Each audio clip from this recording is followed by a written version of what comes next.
Do you know that the Working Family Coalition is funded solely by public sector unions? If you're a member of a public sector union, you may not even know that your fees are funding this $8 million politically misleading campaign. If you're not a member of a public sector union, don't be fooled into thinking that the Working Family Coalition is there to represent your interests as a hardworking taxpayer. What they don't want you to know is that in the last 6 years, the Ontario provincial government has hired 270,000 new public sector union employees. Over 70,000 public sector workers now make over $100,000 a year, and 100,000 private sector jobs have been lost since 2008. The recent data from the Canadian Federation of Independent Business, which is a non-political organization representing small business and the average taxpayer, confirms that public sector employees are paid as much as 40% more in compensation for the same job as their non-government worker counterparts. As the Ontario deficit climbs past $17 billion, it is clear that Ontario cannot afford to continue this gross overspending and overcompensation approach to running Ontario's finances. So, when you see an advertisement from the Working Family Coalition, be forewarned that these are designed to mislead you, the hardworking taxpayer. The Ontario Business Network is proud to bring you the truth about the state of Ontario's economy. Let's listen in as guest speaker Catherine Swift, President of the Canadian Federation of Independent Business, shares the facts about Ontario's economy. The big lie, because we really are being sold a massive bill of goods by our governments, by the public sector unions that we support on a number of different issues, and it's going to be a fiasco if we don't do something about it. Public sector unions have been amazingly successful in ratcheting up government workers' compensation, benefits, time off for vacation, and other reasons, pensions, increasingly early retirements, and on it goes. And of course, ironclad job security is still very much a fact of life in a government job. It's also a fact that the key decision makers in governments who decide on things like union contracts and what level of compensation will be achieved and what benefits and so on, and then negotiate with the unions, they personally benefit. When they increase compensation, their own pay and benefits goes up. So obviously there's a very serious conflict of interest here, as they have no incentive to hold the line on behalf of taxpayers. Government employees also work fewer hours per week, take longer parental leaves, usually topped up. Many times they're topped up to virtually their full salary when they're on a parental leave, take many more sick days, and that's basically a failure of management, and they retire considerably earlier, as we know, than their private sector counterparts. There's been really a hiring orgy that's been taking place, and the recession that we faced in the private sector was not faced by anybody in government. In fact, we're hearing now in Ontario about secret deals signed. Secret deals that if public sector union people stayed quiet till after the election, they'd get another piece of our money. That is absolutely dishonest and disgraceful. But even if you put the unfairness aside, it is also financially unsustainable. We just can't continue on this track.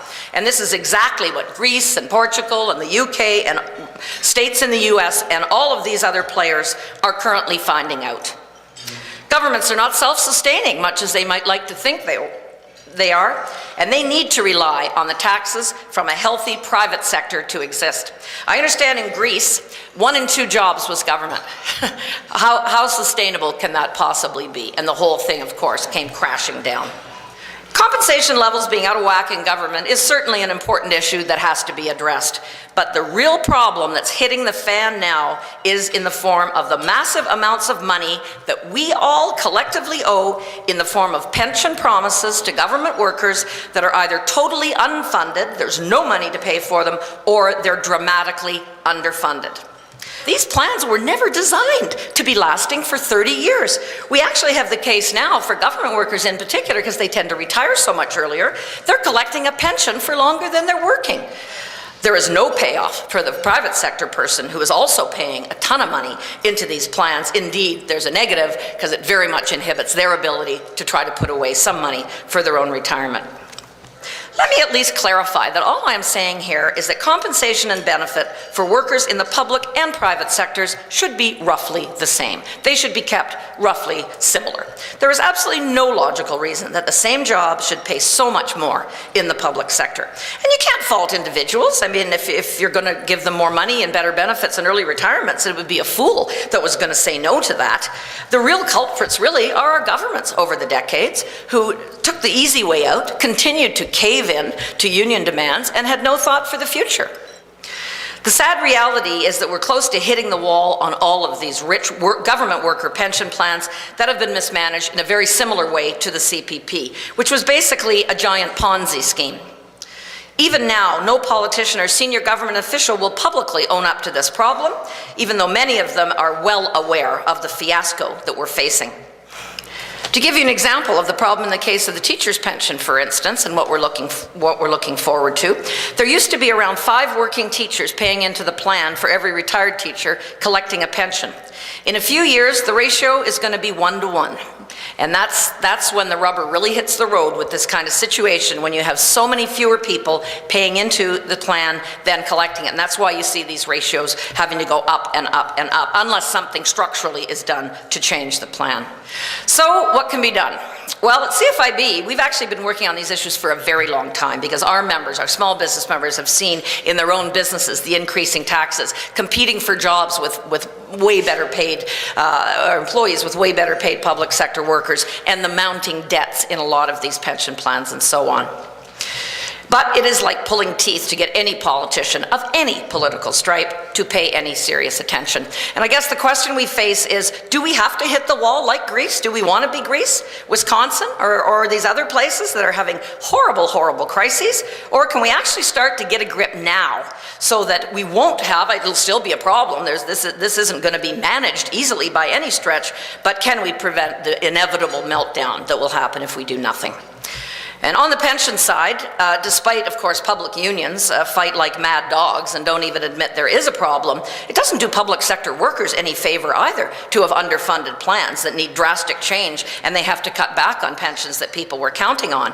I don't think there's too many happy public sector employees in Greece right now, but they didn't make changes when they could have prevented the most extreme problems, and now they're at the mercy of other people to make decisions for them over in the EU.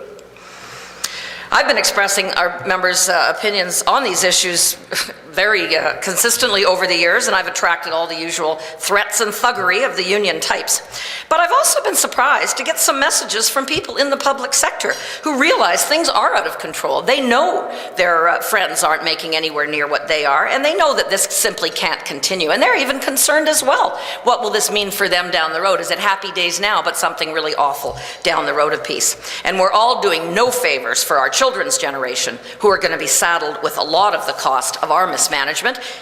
Look at the growth in Ontario on our Sunshine List, for example. As those salaries go up, pension obligations go up too, because of course the pensions are predicated on usually about 70% of either a final or 2 or 3 final years of salary, the highest earning years.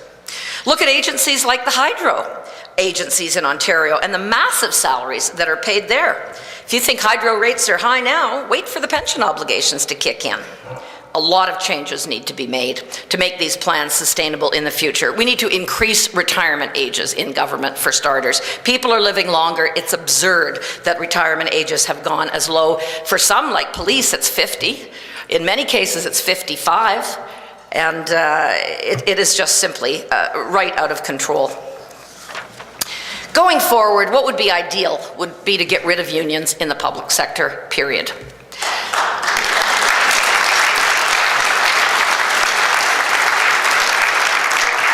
We can't underestimate how horrendously difficult that's going to be, but a good start would be to do away with the requirement for all employees to pay dues if a workplace is unionized. Canada, I don't know if you know this, but most countries around the world have gotten rid of the so-called RAND formula, which was created here in Canada by a Justice Rand. We have that dubious distinction, which said that even if a workplace even if someone didn't want to be a union member, they still had to pay the dues. Survey data that I've seen over the years suggests that probably around half of employees in any given workplace, it might ebb and flow a little bit, don't want to be members of the union, but they have to pay dues anyway. And I don't see why unions don't have to earn their keep just like everybody else. We need only to look at the Ontario Catholic Teachers Association, which you probably know is levying a mandatory fee of $60 on every teacher member so they can use the proceeds, which they say will be about $3 million, to present what they claim to be the perils of a progressive Conservative government. If it was voluntary, that would be one thing. Wouldn't have a problem with it if it was voluntary. But mandatorily use that is absolutely disgraceful. It should be illegal. Not just disgraceful, it should be illegal. It's certainly immoral.